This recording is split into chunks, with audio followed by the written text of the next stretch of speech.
Hola.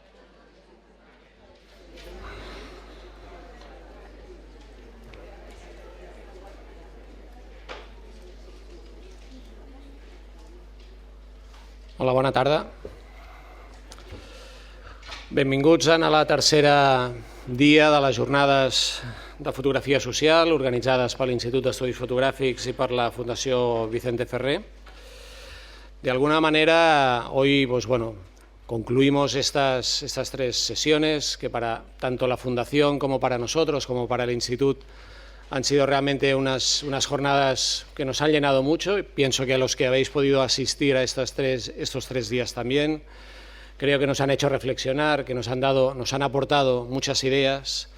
Me gustaría, igual que hice ayer, también hacer algo muy breve, porque realmente hemos venido todos a escuchar a Diana, que aparte va a hacer también el esfuerzo, igual que ayer hizo Leticia, de hacerlo en español. Por lo tanto, otra vez, lo mismo que le dije ayer a Leticia, muchas gracias, seguro que lo harás bien, y si no, pues te ayudaremos entre todos, es decir, que por lo tanto, tranquila y que seguro que saldrá bien.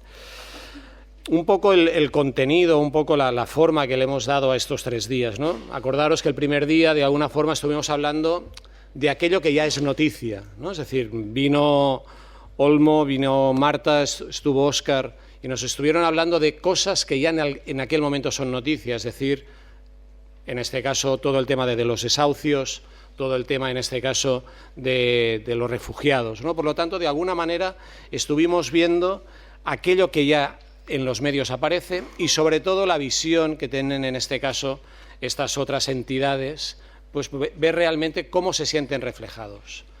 Ayer estuvimos viendo, en este caso, pues realmente, en el caso de la edición, un elemento muy importante, pues que en este caso es la cuestión de ver con las fotografías qué se hace, cómo se puede publicar, qué trabajos son viables o no son viables. Y hoy el tercer día, que quizá es algo muy, muy importante, y es ver aquello que realmente no es noticia, qué capacidad, qué potencia tiene la fotografía y los fotógrafos para hacer que aquello que normalmente no aparece en los medios, nosotros lo podamos conocer.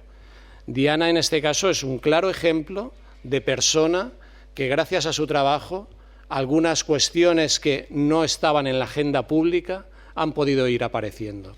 Por lo tanto, nos da un poco el pie a ver que todavía hay estos fotógrafos implicados, hay estos fotógrafos que intentan buscar algo más o algo más allá de la noticia.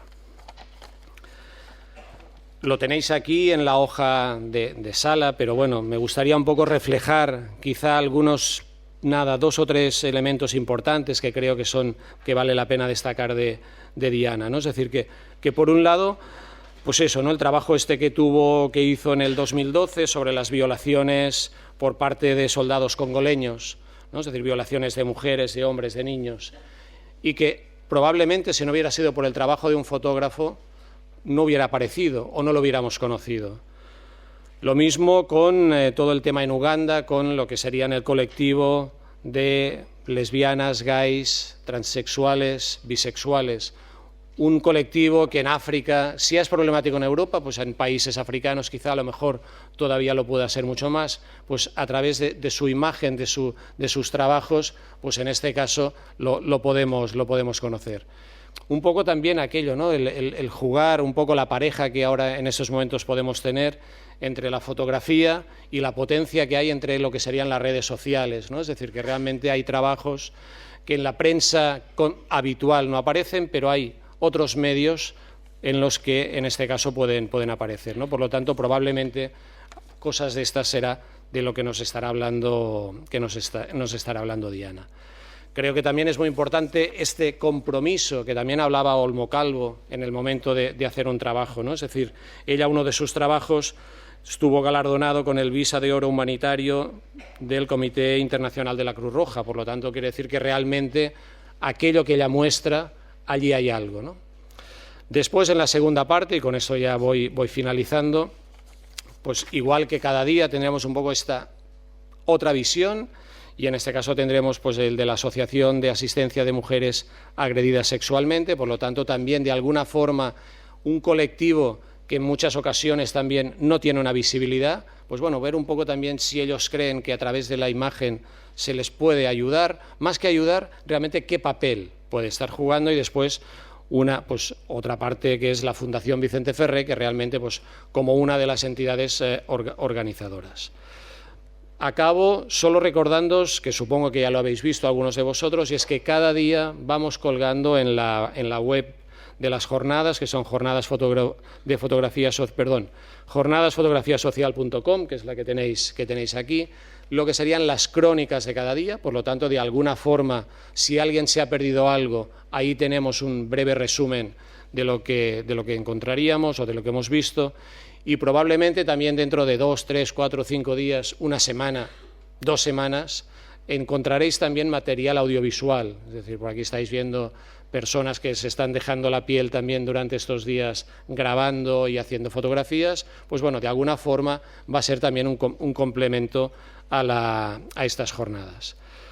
Acabo solo diciéndoos, casi en plan un poco como de finalización, ¿no? O casi, ya que yo he estado los 3 días aquí al inicio de cada jornada, pues un poco casi como clausura, de decir que, bueno, que realmente estamos extremadamente satisfechos de que cada día esta sala esté llena, que haya días que prácticamente ha habido gente sentada en el suelo. Por lo tanto, esto nos llena de gozo el ver que, en este caso, gozo pero triste a la vez, ¿no? Porque realmente es un gozo que dices, ¿por qué tiene que ocurrir esto? Pero bueno, ocurre. Pues bueno, por lo tanto, en este caso, si el grano de arena que podemos estar haciendo la Fundación y el Instituto, creemos que de alguna forma, pues ahí está, ¿no? Pero que realmente ojalá no viniera nadie, y no fuera porque no, es decir, si no viene nadie, querría decir que a lo mejor no hay el interés y que por lo tanto ya no tendríamos por qué hacerlas. Probablemente, y muy tristemente, dentro de 2 años las tendremos que volver a hacer, porque realmente en 2 años, lógicamente, será imposible que todo esto cambie, y esperemos que con estos pequeños granos, desde la formación que en este caso ofrecemos desde el Instituto, o desde el papel de apoyo que hace la Fundación, pues toda esta labor que entre todos vamos haciendo, pues bueno, cada día de alguna manera podamos tener un pequeño mundo algo mejor del que tenemos en la actualidad. Muchas gracias, y os dejo con Diana para que os explique todo su trabajo.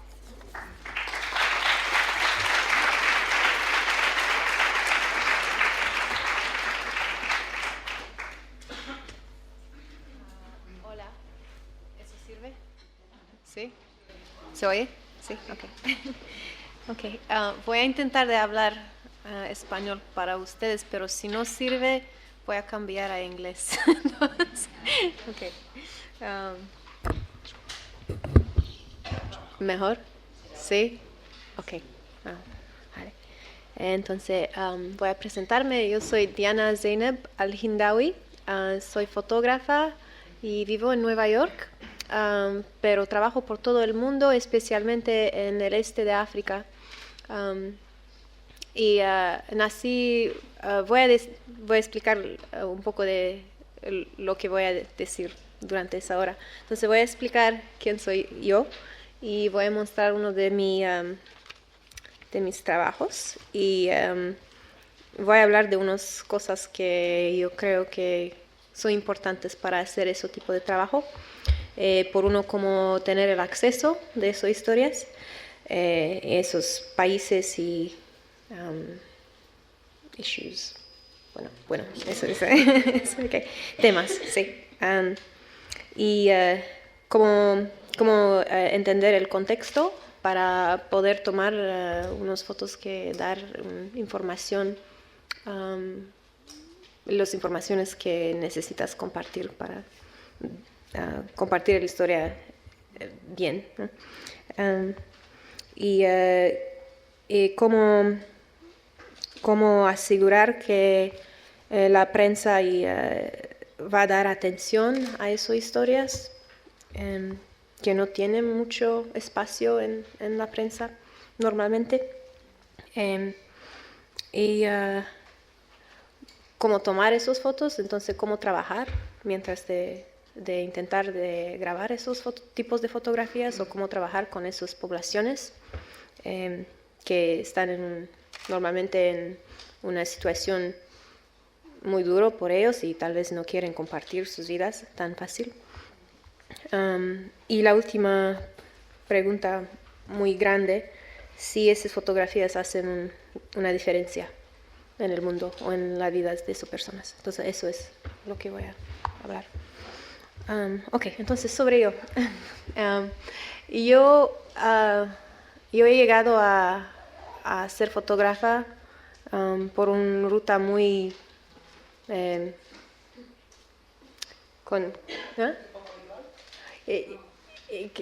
que se mueva así. ¿No? Entonces, hice muchas cosas antes. Estudié la economía y la neurociencia en la universidad, entonces tengo mis diplomas en eso. Y también casi terminé mi maestría en desarrollo internacional, pero no terminé de escribir mi tesis. Entonces ya no tengo la diploma. Pero y los diplomas en economía y neurociencia me tomó mucho tiempo para terminar porque yo quería ser pintor. Y entonces, pero mi padre es doctor y quería que voy a la universidad para ser doctor también. Aunque me gusta mucho la neurociencia todavía, pero me di cuenta que no quiero hacer eso con mi vida. Bueno, entonces, mientras de los muchos años que tomaba por terminar mis 2 diplomas, trabajé también a unas galerías de arte entonces en Nueva York y me di cuenta que no quiero hacer eso con mi vida porque no me gustaba la empresa del arte y qué significaba para ser pintor. Pero toda mi vida he apreciado mucho los artes, ¿no? Y en un momento entonces terminé mis diplomas y empecé a trabajar en unos laboratorios de neurociencia para investigaciones de Parkinson disease y un vaccino de SIDA. Y aunque me gustaba mucho los temas, no me gustaba la vida dentro de un laboratorio, no era para mí.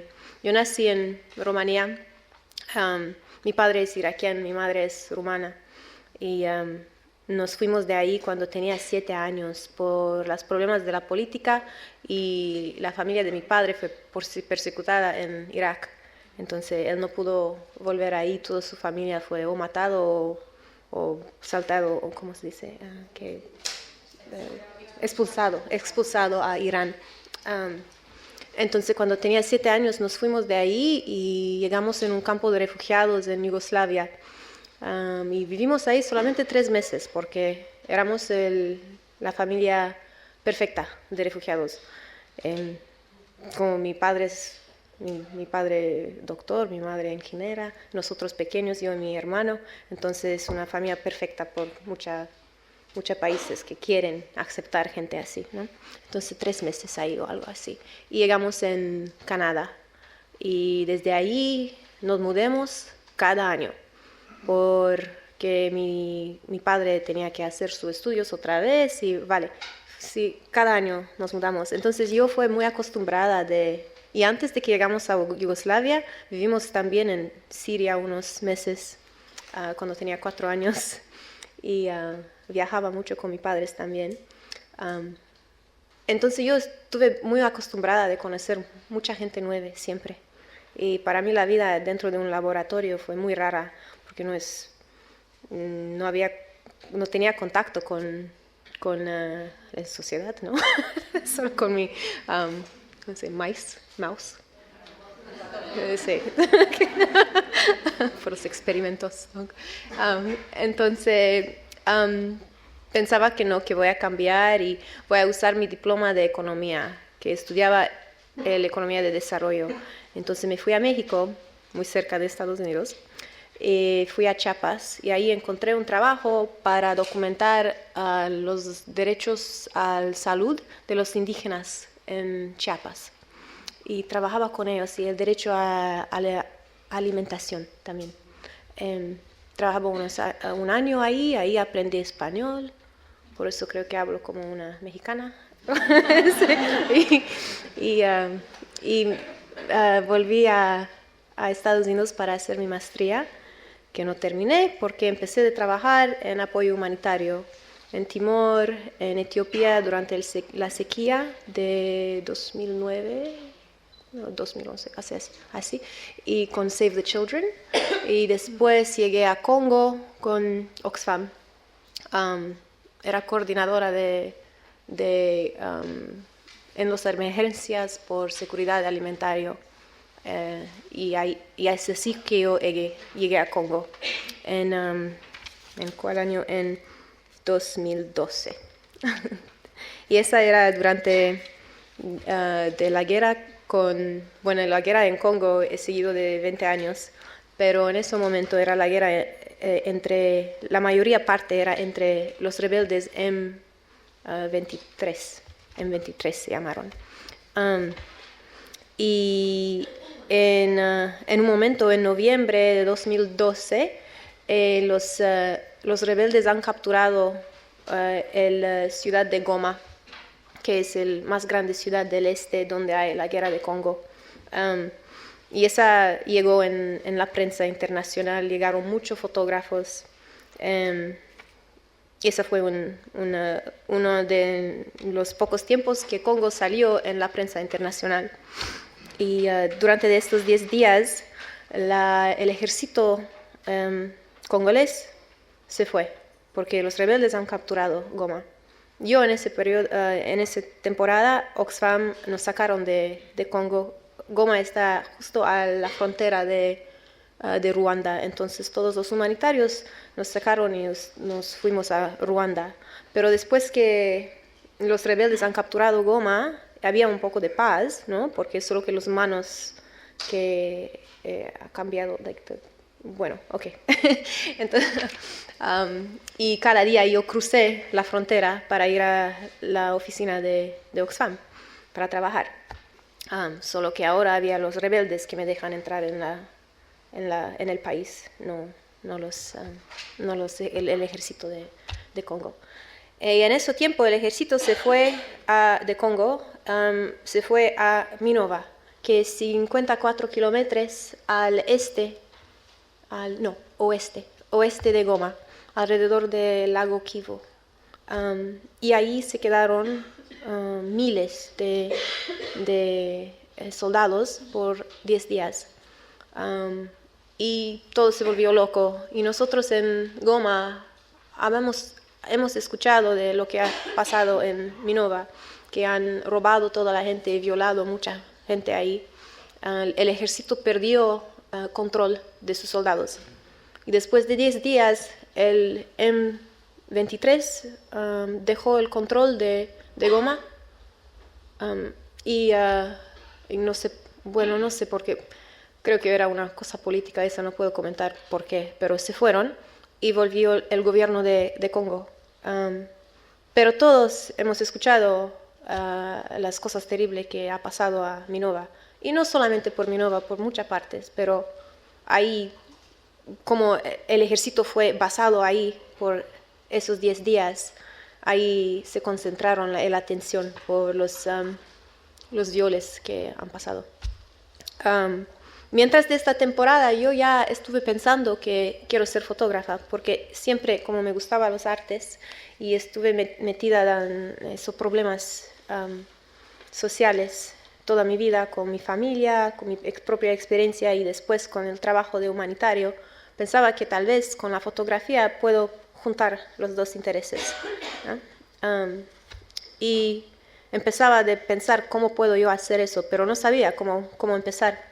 Y conocí a muchos fotógrafos durante esa temporada que llegaron por la prensa internacional por documentar lo que está pasando durante los 10 días que los rebeldes capturaron Goma. Y ellos muy, muy ocupados, pero yo le buscaba y le dice, hola, soy Diana y tienes 5 minutos para compartir un poco de consejo, porque yo quiero hacer lo que tú haces, como lo hago, ¿no? y me sorprendieron, pero muchos me dieron su tiempo, no mucho, pero 10 minutos, 15 minutos, ¿no? Y me ayudaron con sus consejos. Y así, yo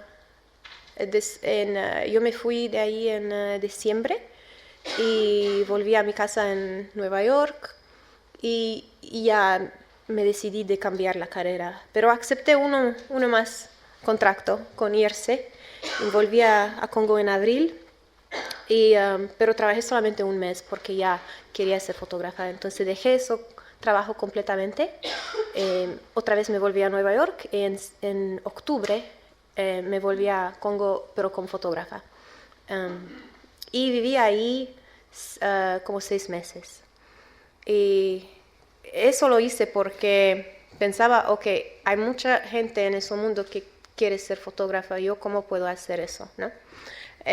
Por una cosa, tomé esa decisión porque me gustaba mucho Congo y quería seguir la vida en Congo, pero no quería hacer el trabajo de humanitario con los ONGs. Quería hacerlo como fotógrafo. Pero me gustaba mucho Congo y me interesaba mucho el conflicto ahí, la vida ahí, la forma de ser de la gente ahí, ¿no? Entonces, por eso. Pero por una cosa estratégica, como una nueva fotógrafa, pensaba que no hay muchos fotógrafos en Congo, porque los fotógrafos llegaron cuando la guerra empezó y ya se van. Y muchos viven en Nairobi, en Kenia, y así hacen. Entonces, ellos pierden muchas historias, porque Congo está llena de historias, pero no hay nadie para conocerlo. Y si estás ahí solamente 10 días, solamente para documentar la guerra, vas a perder todas las otras historias que hay, y hay mucho, ¿no? Entonces eso pensaba también. Y bueno, eso lo hice. Y pensaba que nadie no va a contactarme para decirme, ¿quieres hacer ese trabajo? ¿No? Porque nadie no me conoce. Entonces dije, ok, yo voy a estar aquí, voy a fotografiar lo que quiero y tal vez voy a fotografiar algo que le da importancia a la prensa, ¿no? Y voy a mandarlo después. Entonces eso es que hice. Y llegué a un punto cuando empezó el proceso de Minova. Entonces, después de un año de los ataques en Minova, la comunidad internacional ha metido presión en el gobierno congolés para dar justicia a las víctimas de Minova. Y por la primera vez, ellos empezaron ese proceso, que fue el más grande proceso de viol en Congo hasta ahora. El Congo fue llamada el capital de viol del mundo, creo que en 2009 o 2010, del ONU le dieron ese título, que es verdad, ¿no? Entonces, eso no es una historia rara por Congo, pero lo que es raro es que tuvieron un proceso, por fin, y que tuvieron un proceso con 39 soldados acusados, que no parece mucho, porque durante esos 10 días había más que 1000 personas violadas, 1000 damas, mujeres, hombres y niños, ¿no? Entonces 39 soldados acusados por 1000 víctimas no es mucho, pero por Congo es, porque antes había un proceso de viol y había solamente 1 o 2 soldados presentes, porque los otros se fueron escaparon antes de fueron acusados, ¿eh? Entonces por Congo esa fue una gran cosa. Y había 57 mujeres que han dado su declarado, testificado. Sí. El proceso comenzó normalmente es en Goma, pero por las mujeres es muy caro de llegar a Goma para dar su testimonio. Entonces, por una semana, el proceso se mudó y se fue a Minova. Durante esa semana, todos sabemos que esa va a pasar a un punto, pero nadie no sabía cuándo. Pero yo, como vivía ahí con mi partenero en ese momento, nosotros recibimos noticia que esa va a pasar. Entonces nos fuimos ahí para documentar el proceso. Él tuvo un trabajo para filmarlo, grabarlo por un ONG que hace un film sobre prosecuting sexual violence in conflict. Y y esa fue una de los países que el film concentraba. La dama de ahí, Leslie Thomas, contactó a mi partenero para grabar ese vídeo, ¿no? Y explico eso porque es importante de explicar acceso después. Ella también quería fotografías. Mi partenero dijo, mira, tengo mi novia aquí, ella puede grabar las fotos. Ella no quería, ¿cómo se dice? Like, to hire me. Sí, porque yo no era conocida, ¿no? Entonces mi partenero dijo, es imposible para mí de hacer dos. Yo hago el vídeo, porque eso es lo más importante para ella. Tú haces tus fotos como normal, como tú lo haces, ¿no? Y después muéstralo, tal vez. Y yo te pago un poco de mi pago. Entonces, fue por mi acceso en eso, fue por el acceso de esa ONG, que se llama Artworks Project, en la película de esa mujer, ¿no? Pero no fue ella que me dio el acceso. Bueno, entonces nos llegamos ahí y tuvimos el acceso por lo que ella trabajaba antes, porque la equipa de abogados que defendieron a las víctimas era de American Bar Association, ¿no? Entonces, lo que es importante de entender de todo eso, que cuando voy a hablar de acceso, es que no se puede ir así todos solo en esos países donde no conoces a nadie y no conoces el contexto y empezar de tomar fotos, ¿no? Es que el acceso es la más importante cosa para poder tomar fotografías en esos países con conflicto que no es tu casa, ¿no? Y que no conoces bien. Y si no tienes acceso, no tienes nada, ¿no? Entonces, el acceso de Leslie Thomas, de Artworks y de American Bar Association y mi relación con ellos fue instrumental, ¿no? Para abrir las puertas. Y después, lo que haces con las puertas abiertas es tu responsabilidad, pero hay que abrir las puertas antes, ¿no? Entonces, eso es... puedo mostrarlo las fotos ahora, creo. Y puedo decir del acceso también, que después que llegué ahí, vamos a hablar de eso después. Entonces voy a mostrarle las fotos. ¿Quieren apagar la luz?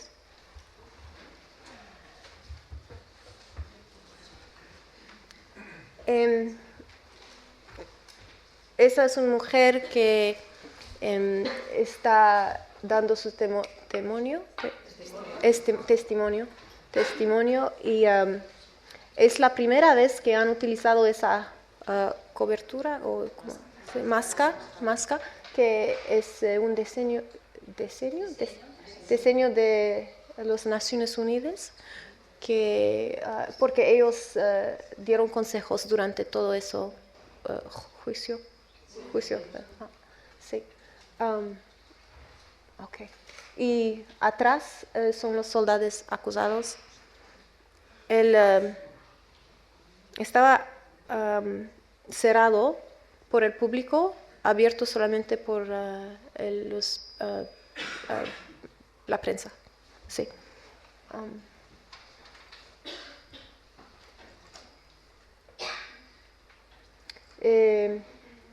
Fue en una escuela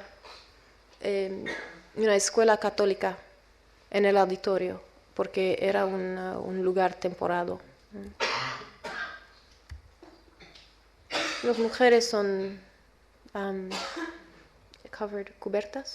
cubiertas por su seguridad, porque en Congo, si eres violada, la familia y tu comunidad tiene mucho vergüenza y te expuse. Sí, entonces pierdes tu familia, pierdes tu esposo y además, los acusados están ahí, entonces las mujeres eran cubiertas y los dieron números en vez de su nombre. Esos son los judges, jueces del tribunal militar, preparando a las mujeres que van a testificar. Eso es un psicólogo que prepara a una mujer para testificar.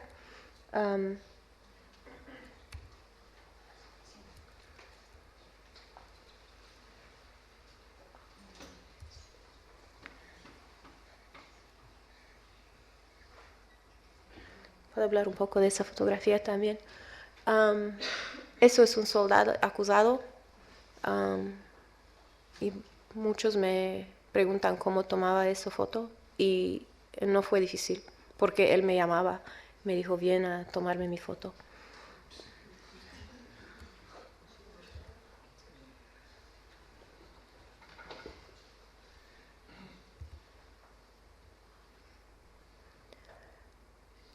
Eso fue entonces en el fin solamente 2 soldados fue, ¿cómo se dice? Guilty, condenados. Y eso fue uno. La mujer ha reconocido a ese hombre porque no tenía un dedo y tenía una cicatriz aquí.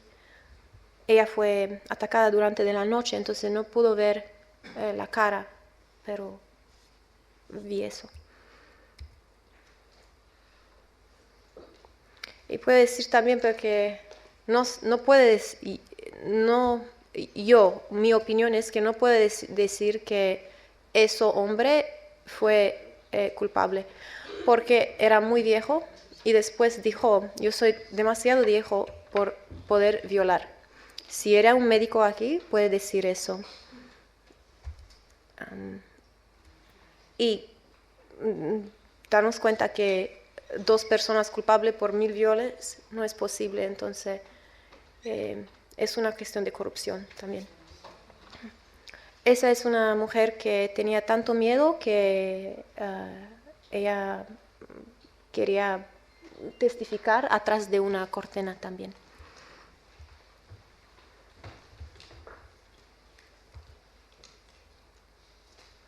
Eso es la equipa de abogados que defendieron las mujeres. Pueden ver que no hay nada electrónico. Entonces, para hacer un trabajo así en Congo es un gran esfuerzo. Eso fue todavía es, un campo de desplazados, gente desplazada de la guerra en Congo, y fue atacado durante los ataques de noviembre de 2012 también. Entonces muchas de las mujeres que han testificado vinieron de aquí.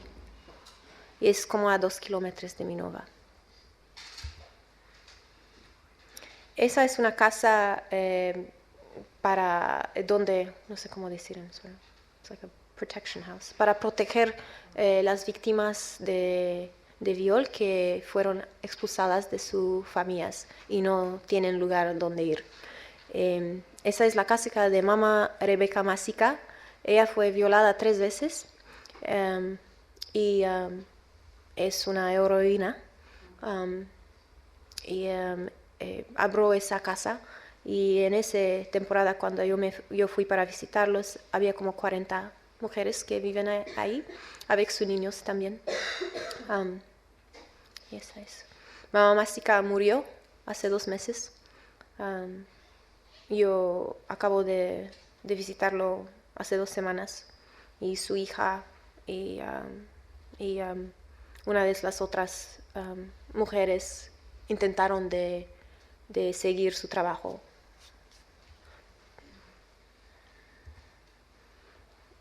Esa es Micheline. Ella ahora es una de los líderes que quiere seguir el trabajo de Masika.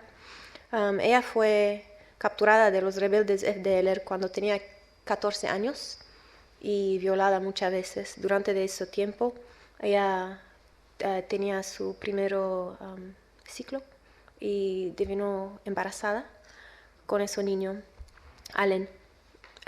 Escapó cuando tenía 16 años y llegó a la casa de Masika con Allen.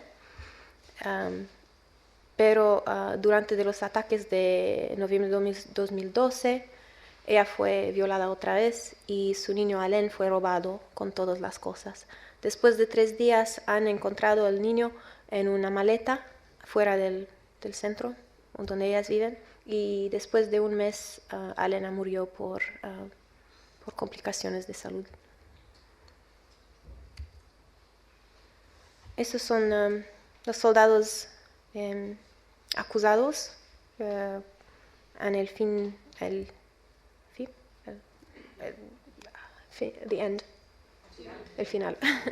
final de un día de juicio. Eso es el camión que va a llevarlo a la prisión para la noche. Y es uno de los abogados fuera del auditorio. Entonces ya, por eso. Sí. Podemos abrir las luces si quieren.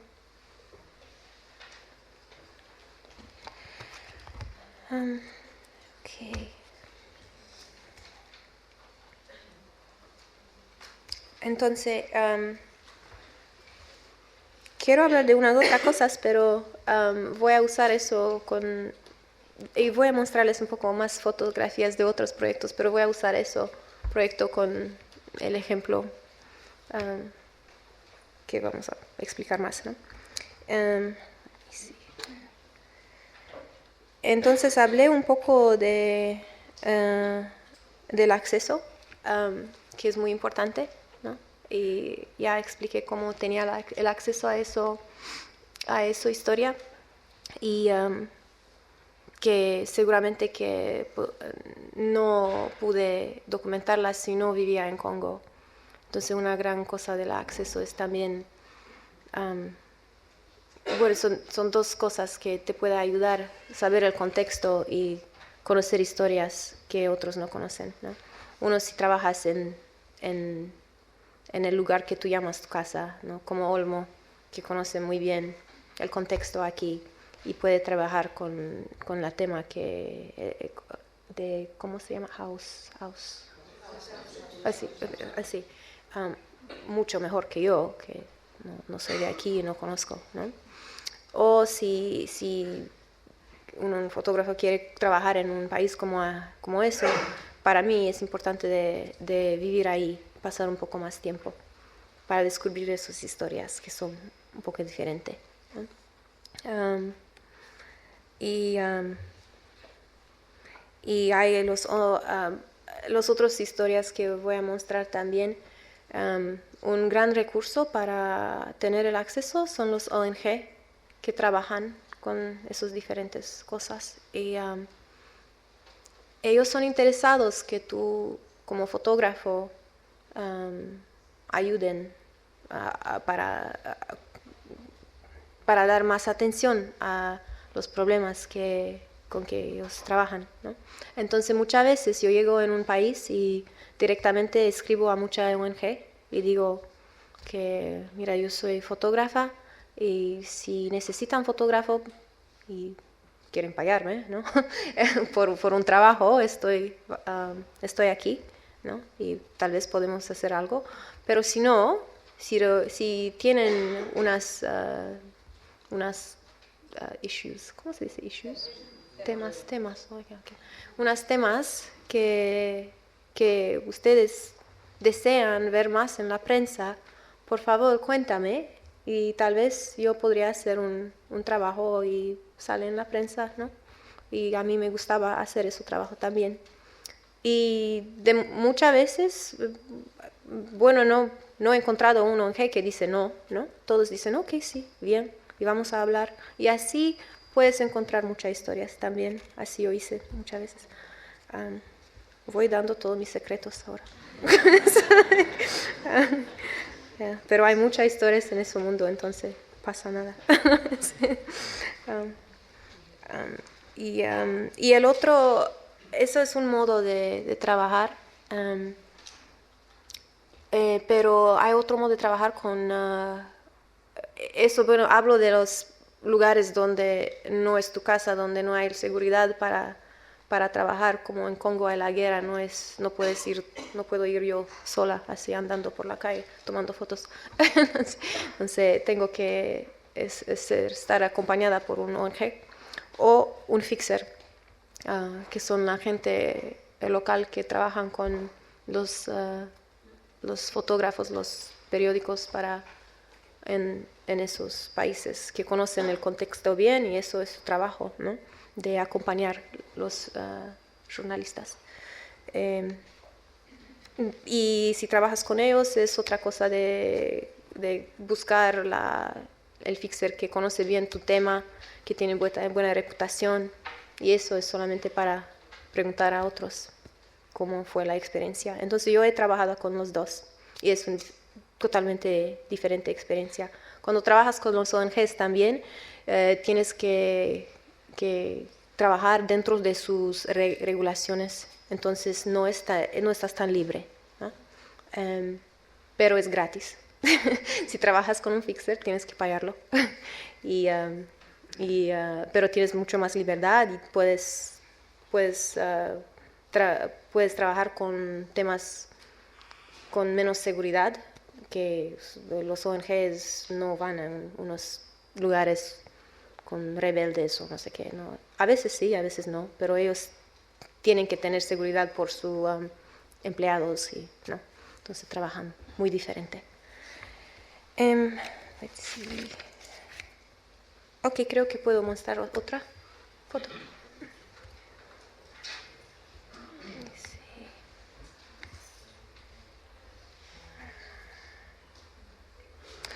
Y hay un otro tipo de acceso que es directo, ¿no? A veces. Eso es de mi experiencia, y darte cuenta que mi experiencia es 2 años y medio de trabajar. Entonces, otros fotógrafos tal vez tienen otras ideas también. Pero por ahora eso es que yo descubrí.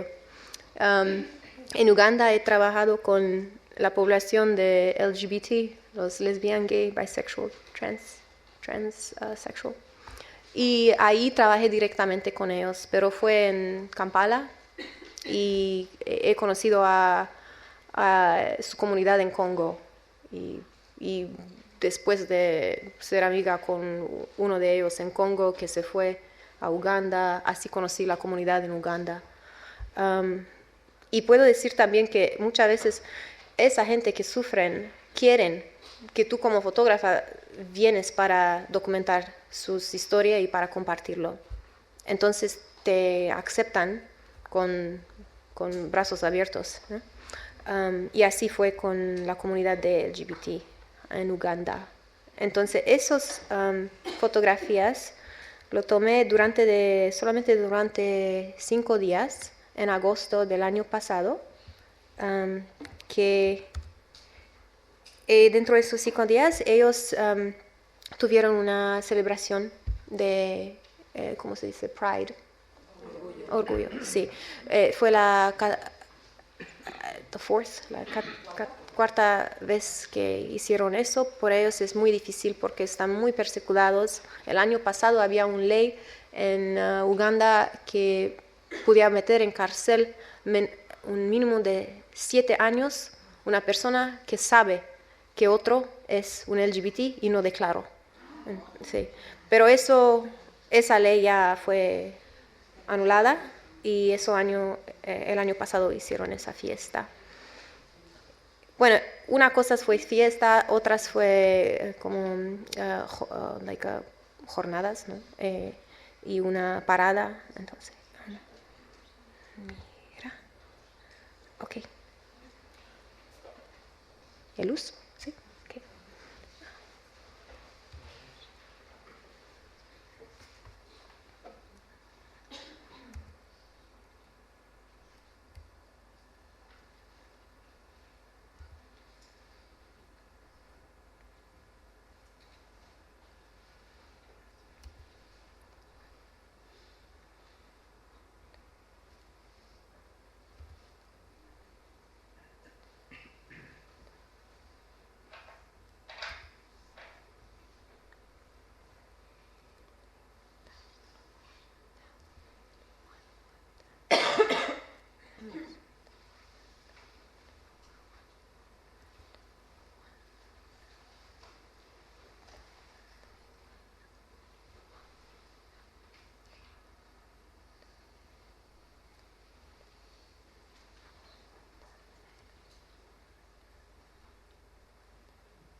pero voy a mostrar un otro también, un otro proyecto.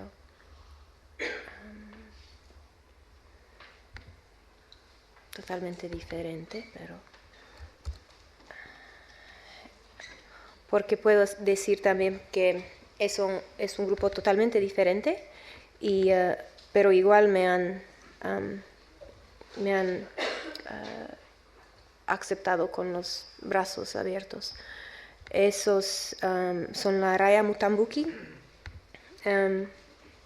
Ellos son un grupo de ciudadanos, citizens, normal, ¿no? Que vivieron y viven en un parte de Sud Kivu, muy lejos de las ciudades, ¿no? en la selva, ¿no? Es muy difícil de llegar ahí, no es posible de llegar por el terreno, la carretera, ¿no? Porque por las malas rutas 4 días, ¿no? Y también porque en esa temporada cruzas 4 diferentes terrenos de diferentes rebeldes, no sé, imposible, ¿no? Para llegar ahí tuvimos que llegar en un vuelo de un ruso que se va para conseguir minerales, porque no hay otro modo que llegar ahí. Creo que, no sé si saben qué saben del conflicto de Congo, pero ha empezado con la guerra civil del genocidio de Ruanda. Entonces los Hutu genocideros,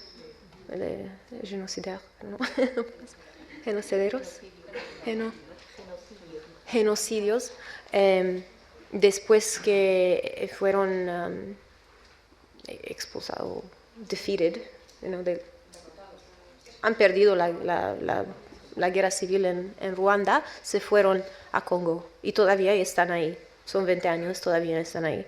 Y hay un grupo que se llama FDLR, que ahora es el grande grupo de rebelde que el gobierno de Congo está intentando de expulsar de ahí, ¿no?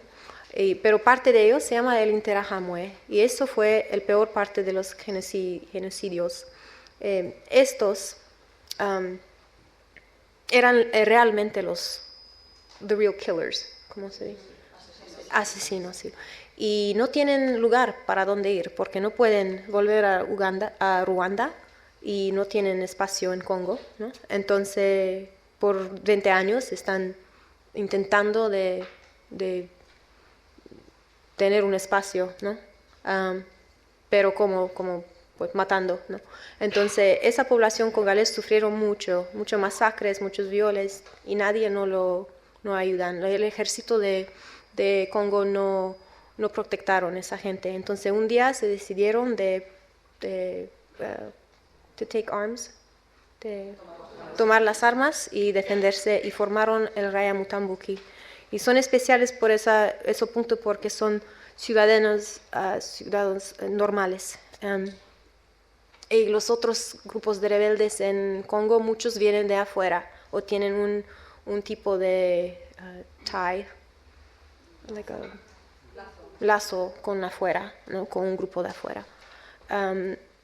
Y también porque vivieron tan lejos de las ciudades,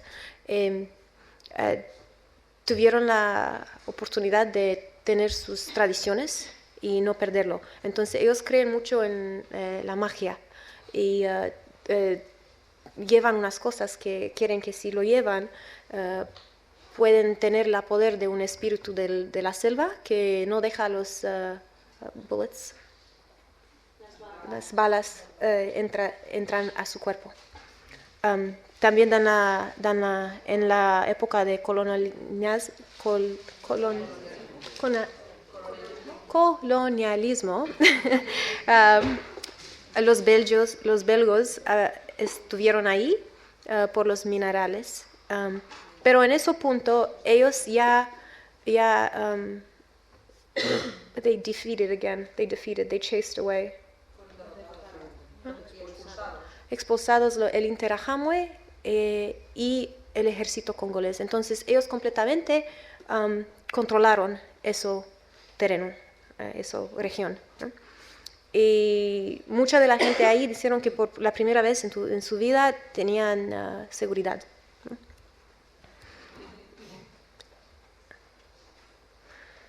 Son acusados de tener muchas mujeres y menores soldados, pero cuando lo preguntaron por, ¿qué dices de eso? Ellos dicen que los niños y las mujeres también tienen el derecho de defenderse.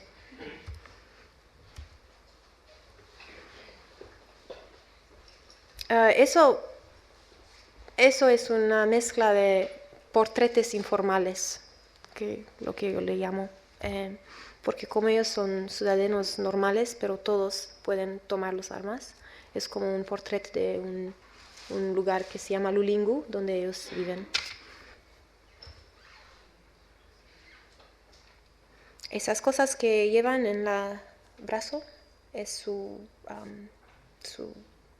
tiene la magia de proteger. Sí. Ajá.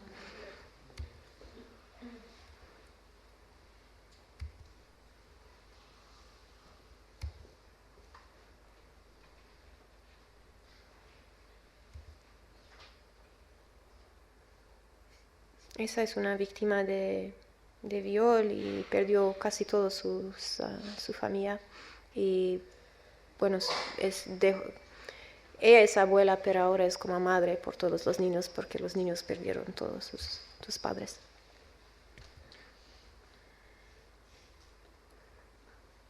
Esa es una escuela que antes fue un prisión por el ejército congolés, pero ahora ya no es el ejército ahí porque lo han expulsado. Y antes fue una estructura por los belgos, por el trabajo con los minerales.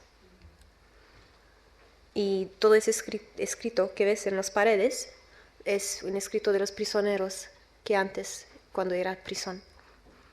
Y bueno, eso es un estudiante. Esa fue una boda.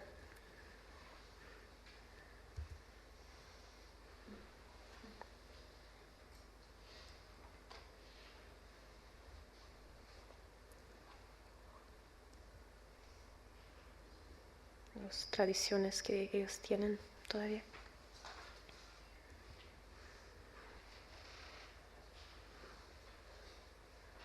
Esa muestra la geografía, que es una selva muy densa.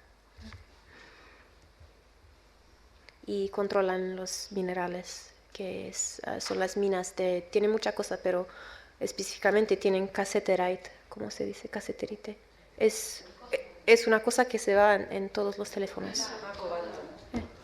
Eso.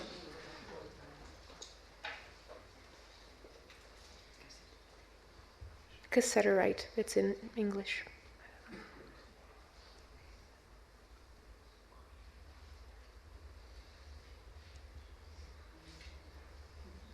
Esa fue porque era ahí, pasé la noche del 31 de diciembre 2013 ahí. Entonces, esa dice en su idioma 2004 que queremos de ti, queremos solamente el paz.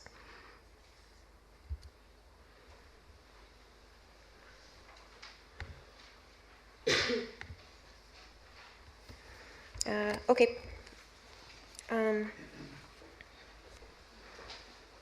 Pues y eso fue para mostrar un otro grupo que nos aceptaron muy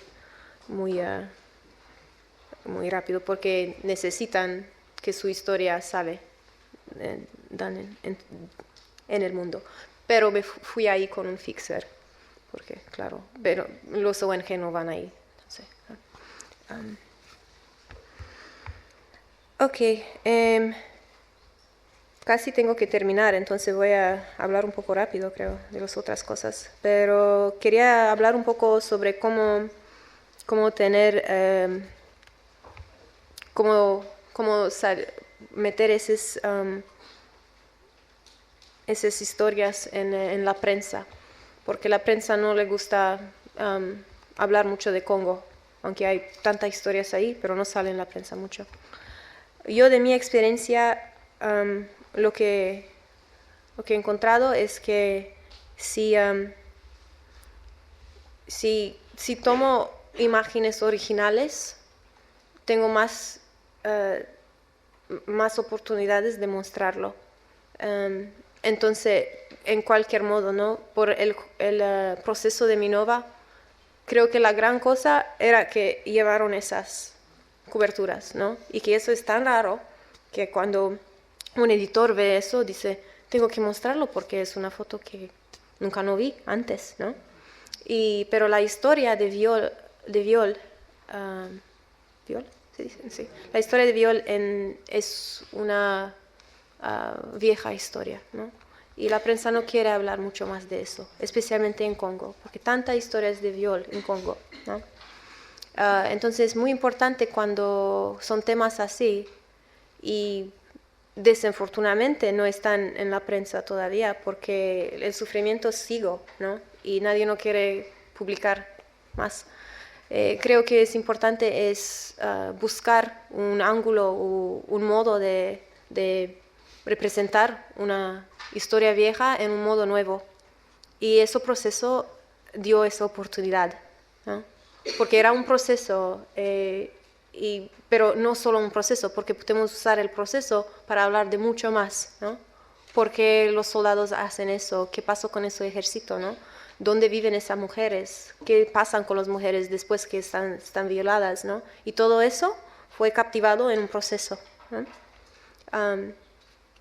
Y entonces, esos días es que lo que yo sigo es, bueno, como siempre, trabajar con historias que yo siento que son importantes y para mí, that I can invest myself in, ¿cómo se dice? Sí, pero para decirlo, que lo siento de mi corazón, ¿no? Porque hay muchas cosas en ese mundo que son interesantes, muchas cosas, yo creo, anyways. Y cada día si voy a uno de esos países y todo es nuevo, ¿no? Encuentro cosas que me interesan siempre, pero y pienso muchas veces que tengo que hacer una historia sobre eso, ¿no? Pero no hay todo el tiempo en el mundo, no hay que elegir, ¿no? Y para elegir, yo que hago es pensarlo unos días y si después de 2 o 3 o 4 días todavía estoy pensando en esa cosa, entonces voy a hacerlo. Pero no lo hago tan rápido porque tal vez no sé, son las cosas que se quedan en el corazón que me voy a despertar la segunda día, la tercera día, después de una semana, pensando que sí, esa es importante y esa quiero realmente trabajar en ese tema. Porque si no lo siento así, yo creo que no voy a hacer un trabajo bueno, que voy a hacer un trabajo mediocre, ¿no? Y eso no va a publicar, ¿no? Si estuvieron aquí por la presentación de Leticia, que dijo que cómo se ha cambiado the business, la empresa de la negocios de journalism, del periodismo. Ella dijo que no tienen el budget, presupuesto, no tienen los presupuestos como antes por los reportajes muy profundos o por muchos reportajes, pero hay más presupuestos por rostros, ¿no? Portraits, ¿ya? Retratos, rostros. Okay. Retratos. Entonces, como un fotógrafo que quiere hacer fotografía documentada, ¿no? Esa necesita tiempo y reportajes con profundismo. Y esa es lo que queremos hacer, ¿no? Que me da motivación para trabajar. Pero si no hay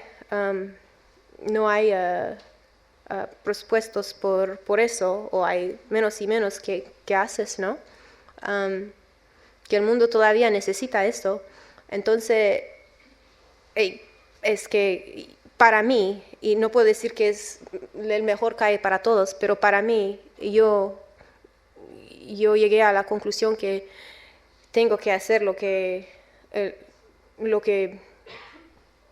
es en mi corazón, ¿no? Entonces, yo cuando busco una nueva historia no pienso qué quiere publicar la prensa, ¿no? ¿Qué quiere publicar esa revista? O es que yo pienso qué quiero yo trabajar, en qué tema realmente me interesa. Y es ¿cómo se dice? A gamble. ¿Apuesta? Es una apuesta, ¿no? Porque puedo trabajar en algo y no sale nada. Pero eso no fue mi experiencia. Mi experiencia fue que si trabajé en algo en que estoy investida, que siempre salió algo. Entonces, hasta ahora, esa método me sirvió. Y la última pregunta muy grande, había muchas cosas, pero no vamos a hablar. Vamos a hablar solamente de que sí, esa fotografía hace una diferencia. Y la verdad es que no sé cómo contestar esa muy bien, ¿no? Que es muy difícil de dar una contesta a eso. Yo vino del trabajo humanitario donde era en una posición donde podía dar agua durante una sequía y sabía que esa ayuda, porque si no, la gente murieron, ¿no? O dando $30 por familia en Congo de desplazados que no tenían nada que comer y sabía que esa ayuda porque se van a comprar comida, ¿no? Pero si la fotografía hace una diferencia, no puedo decir tan rápido porque no es el resultado, no es tan rápido, ¿no? No es tan claro, ¿no? Y cuando fui ahora a Minova para hablar con las víctimas que estuvieron en el proceso el mes pasado, ellas me dijeron que su vida no ha cambiado, es igual, viven en pobreza, muchas no tienen su esposo, si tienen los esposos no lo aceptaron muy bien, ¿no? Entonces, ¿qué cambió por ellas, ¿no? En el mismo tiempo yo le pregunté entonces si no cambió nada, si había ese proceso otra vez, would you come? ¿Podrías venir para testificar otra vez? Ellos dijeron sí. Y dice, ¿pero por qué? Porque no te llegó nada, ¿no? No cambia su vida. Él dijo, pero sí, pero es la única cosa que podemos hacer, porque si no hablamos, seguramente nada va a cambiar, ¿no? Y igual cuando llegué ahora y hablé con muchas de ellas y después con cada una. Y una me dijo, cuando llegué, me dijo que los periodistas vienen aquí o muchas personas vienen aquí para preguntarnos qué pasaba, qué pasó con nosotros y cada vez tenemos que volver a esa historia y recordarnos. Y esa es como abrir una wound. Herida, ¿cómo? No, herida, y cada vez duele, ¿no? ¿Y para qué, no? Y yo dije, no sé cómo contestar eso, ¿no? Si no quieren hablar, no tienen. Pero así igual, todas de ellas hablaban. Entonces creo que yo no soy psicóloga, no puedo decir realmente, tal vez hay un psicólogo aquí, ¿no? Un psicólogo, pero creo que dentro de la conciencia de la víctima hay una battle, un conflicto, ¿no? Entre intentar de olvidar y tener que decir o tener que testificar, ¿no? Porque no puede olvidar. Entonces, no sé si ayuda, ¿no? Pero claro que ellas piensan que en el fin sus historias tienen que salir y quieren que la historia salir en el mundo. Y muchas veces después que hacer esos trabajos recibo muchos emails o mensajes por Facebook de la gente congolés que agradecen el trabajo y que dicen muchas gracias para interesarte de nuestro país. Y cuando recibo eso, ese es el más grande premio que puedo recibir, ¿no? Que es por eso que me siento muy, muy bien de mi trabajo. Y la última cosa que quiero decir, que creo que eso es el tiempo de decirlo, es por qué hacer la fotografía social así entonces, por qué trabajar en esos lugares. Y no es por el dinero, porque no se paga bien, eso es claro. Si llegas a un punto donde eres conocido, te paga, pero no enorme, nunca, ¿no? No es para ser famoso, porque aunque ustedes están aquí para escucharme, no puedo ser famosa como, like un actor o algo así, ¿no? No es por eso, ¿no? Y muchas veces es muy duro el trabajo, ¿no? Porque no hay seguridad. Yo fui atacada ya 2 o 3 veces. Es muy estresante a veces. Es muy aburrido a veces, ¿no? Porque nosotros mostramos solamente la conclusión, ¿no? El producto.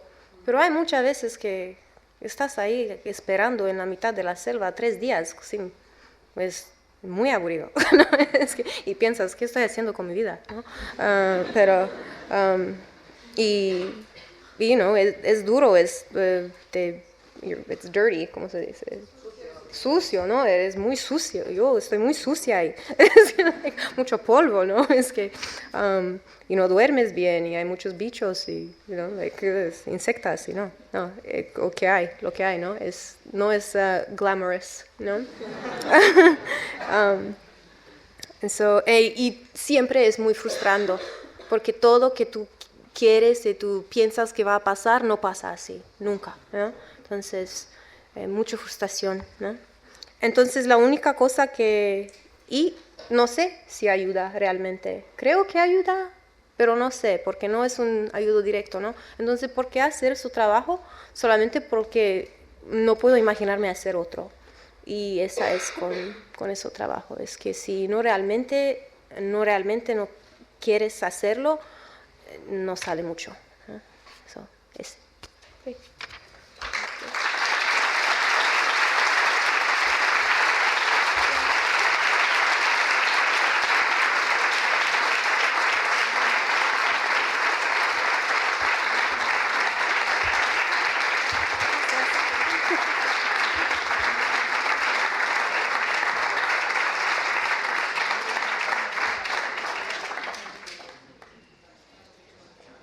Gracias.